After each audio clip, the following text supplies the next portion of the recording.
Om Shri Mahapiriyava Charanam. Voice of God, Volume 1, Main title Advaitam, Chapter 6, Why Worship God? To attain the peace of non-dual state. It is the view of the believers, that is, the theists, that there must be a God who created this universe which functions with order and discipline and who directs it. Every action produces a result. It is God who evaluates our actions and favors us with the fruits of such actions, they say. It may be asked, let there be God, but why should he be worshipped with devotion? Did he create us in consultation with us? Because he has created us, we face only problems. Why then show devotion to him? Such objections could be raised. If the believers say, he is also capable of solving the problems, therefore practice devotion to him, others may object to this also. If your God will remove our sorrows and sufferings only if we pray to him, it means that he is not, as you claim, the ocean of mercy. It may also be asked, you say that he delivers to us the fruits of our actions depending on the nature of the actions. If so, when he gives us suffering as a punishment to our sins, is it proper for us to pray to him to change it? The great Nilakanta Dikshitar gives a reply to this in his Ananda Sagarastavam. He says, O Mother Meenakshi, there is no need to tell you anything. You know everything. Even so, if I do not speak out to you my problems, I feel a pain in my heart. Merely opening my mouth, appealing to you, gives me a temporary relief and confidence. It is for this reason that I speak before you about my problems, even though you know everything. No one can avoid speaking to others about one's problems. Merely speaking about it openly gives some peace. Instead of speaking to others indiscriminately, without knowing how they would react, we can place our problems before God. Whether as ocean of mercy, he relieves us of our problems without our asking, or whether as one who delivers appropriate fruits for our actions, he will definitely punish us for our sins, or whether, without relieving us of our problems, he gives us the mental poise to bear with the problems, pleading with him only will give us some peace. But really speaking, when I talk about devotion to Ishvara, it is not for the purpose of seeking from him remedy for our ills. Nor have I meant that we should offer devotional worship as an act of gratitude for his having blessed us with a happy life. If I speak in that sense, some could raise the objection, one who has planted a tree has to water it. One who created us has to give us good life. That is his duty. What is there to be grateful for? Therefore, I do not talk of devotion, bhakti, in such contexts. The reason why I talk about it is that both sorrow and happiness, which I mentioned, disturb the mind. A mind which is at peace is real bliss. Other types of happiness are not permanent. It is true that during sleep and in a state of mental disorder, there is no sorrow or happiness. But in that state, there is no awareness that we are happy and peaceful. There should be no disturbance in the mind, but we should experience the peace with the full awareness of the same. If that state is reached, we would become unequaled. Because there is the mind and thoughts generate therein, the thought arises that we as jivas are different from Paramatma. If the mind becomes still, perception of differences will disappear. We will become still in the great Advaitic non-dual state in which there is nothing other than Paramatma. Even if we still our mind for obtaining peace and calm, its result would be the experience of absolute Advaita. To reach that state, we have to keep meditating on the one which is in that state. If we keep constantly thinking of only one thing, we become like that. This is accepted even by modern science. This way, the ideal example for the state of bliss and peace is the Lord only. The Lord who conducts the universe, keeps watch and distributes fruits according to actions, does not get weary but remains in a state of peace. The Lord is called Sthanu, which means a log of wood. It is wood in which life is active, but it looks as if it is lifeless. The creeper that winds itself around this wood is Ambal. That creeper has also the name Aparna, which means creeper without leaves. Parashakti, who is the creeper and who throbs with life, but without upsurge of emotions, has wound herself around the Supreme, who is full of life but looks inert. When we think of the Lord, two aspects, namely jnana and peace, come to our mind. Therefore, as we keep meditating on the Lord, both jnana and peace accrue to us in a big way. It is for this I say that the Lord, who is Saguna Brahman, and devotion, which is meditation on Him, are necessary. Whether we appeal to the Lord for getting relief for our problems, or we express our gratitude to Him for our well-being, as the practice of thinking of Him gets more and more intense, our minds will automatically get detached from thoughts about our problems or our well-being. The attitude of leaving the burden on Him with the faith, let things happen as He ordains, and being carefree will develop. A kind of joy and peace will land on the mind. This is what will lead us to life eternal. For us, with never-ending wants, this shows the way to achieve fullness which does not change. The truth is that only by self-inquiry, meditation and yoga, it would be possible to still the mind and be in a state of fullness. The question may be raised why, instead of talking about these practices, I am talking about bhakti. Sri Adi Shankara Bhagavatpada has declared that the state in which there is no action and no thought, not even the thought of bhakti, is moksham, which is release. You may think, why then I am asking you to engage in devotional worship? In one context, the Acharya also says that of the means to attain moksham, bhakti has the highest place. But when I try to see if this supports my position, in the very next line, he gives a new definition to bhakti. He says, to inquire into the real nature of self and be immersed in it is bhakti. The bhakti, as defined by him, can only be self-inquiry, meditation and yoga, and not what is generally understood as bhakti, which I referred to earlier, namely that there is the Lord external to us and the love we show to Him is bhakti. Alright, although the Acharya has defined bhakti in this manner, he himself has established the conduct of elaborate pujas to Chandramaulishwara in our mats. Although he has declared that the ultimate aim is the formless truth of the spirit, he has himself organized the worship of gods with different forms, for which he earned the title Shanmada Sthapakar, one who established the 6 forms of worship. He had travelled from one holy place to another and sang stotras, prayers, in praise of the presiding deities there. When we look at this, it is clear that the devotional worship in which we engage in practice has Acharya's approval.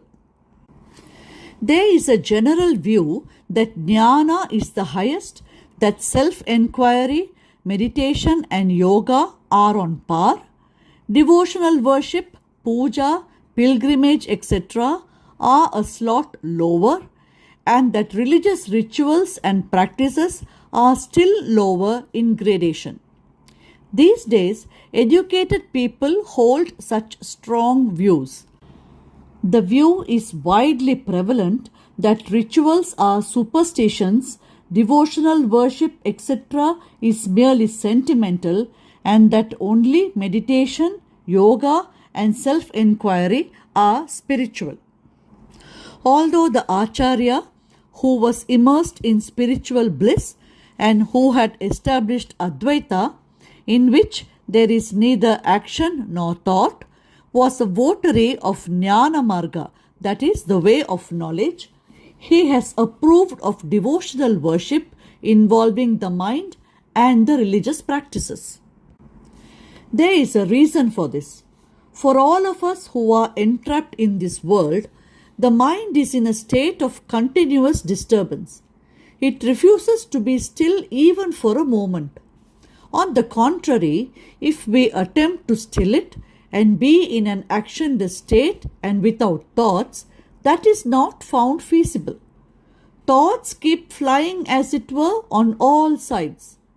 Our attachments, enmities, sorrows, fears, joys, etc. keep dashing alternately like waves and confusing us. Because of this, we go on planning to do this or that. Therefore, by merely telling, still the mind and get immersed in the self, it is not possible to achieve that stage in practice. What is the reason for our inability to still the mind? It is the result of our actions in previous births, that is, Purva Karma. Birth after birth, we committed a variety of wrongs and sins. Till such sins are expiated, the great bliss of self-experience will not become ours. Such bliss can be attained only after the Lord, who is the dispenser of the fruits of action, has punished us for all our sins. How can the effect of sin be wiped out? It is possible only by virtuous deeds. It is because of his great consideration for the sinner, the Lord gives him another birth, so that sins committed in one birth could at least be wiped out in the next birth. But what do? Instead of doing virtuous deeds to expiate for old sins, we commit newer and newer sins and increase the load of sins. It is for dissolving the sins instead of multiplying them, the Acharya has prescribed rituals and devotional worship as adjuncts to jnana. Sins are of two kinds, one committed by bodily action and the other by sinful thoughts. To expiate for sinful acts, virtuous deeds must be performed. To expiate for the sinful thoughts, virtuous thoughts must be developed. What is a virtuous deed? It is the performance of that duty prescribed by the Vedas for each one. Worldly life must progress on right lines. Social life will be orderly only if the duties to be performed by using brain power, the duties to be performed by the rulers, the duties to be performed by the traders and merchants, and duties to be performed in the form of physical labor do not conflict with each other but complement each other. It is for this reason that Veda Shastra has divided society for the performance of the 4 different kinds of duties and ordained the rules and regulations and observances for each group depending upon its duties. If people perform duties without violating this code, that itself becomes a virtuous deed. When does an action result in sin?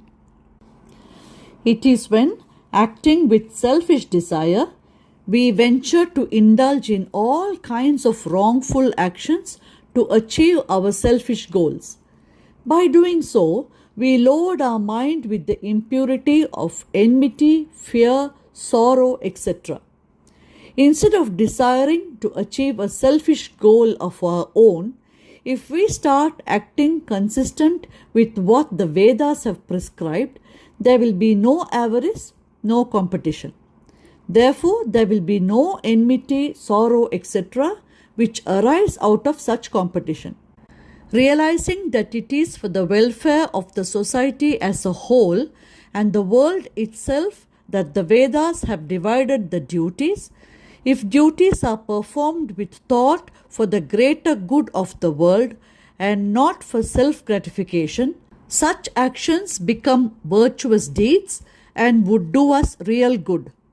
They not only benefit the society in its day-to-day life, but also cleanse us of our own sins.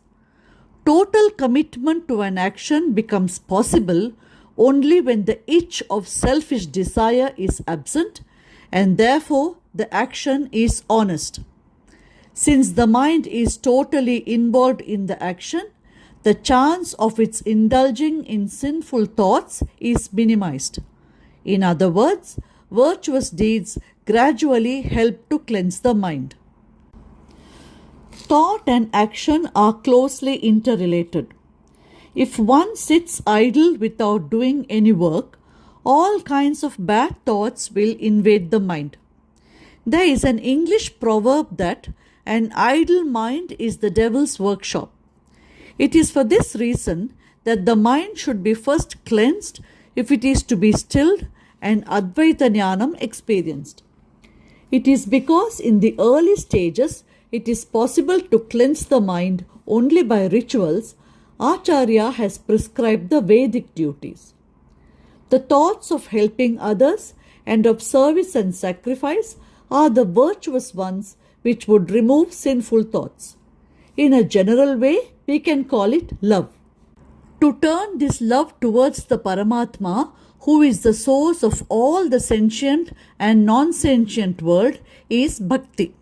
Since Paramatma is our support base, if we train our mind to be turned to Him, it easily stands attached to Him.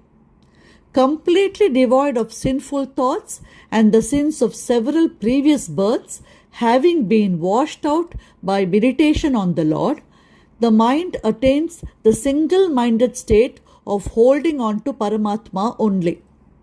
For the mind to take hold of only one thing in this manner is the stage prior to its being destroyed.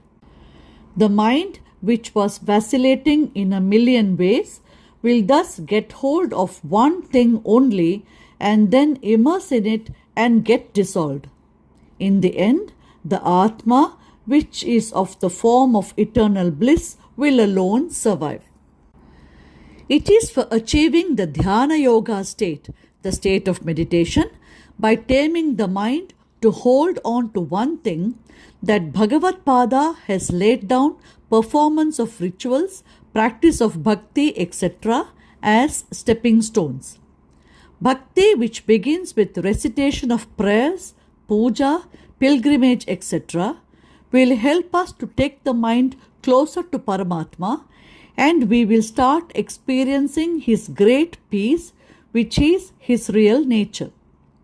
It is because, unlike in sleep or the unconscious state, bhakti takes us closer to Paramatma in a fully conscious state.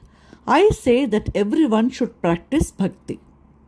It is of no use merely talking of Advaitam. Ishvara, the Lord, is the personification of the state which is of absolute peace. Thinking about Him will give us at least momentary experience of that state every now and then.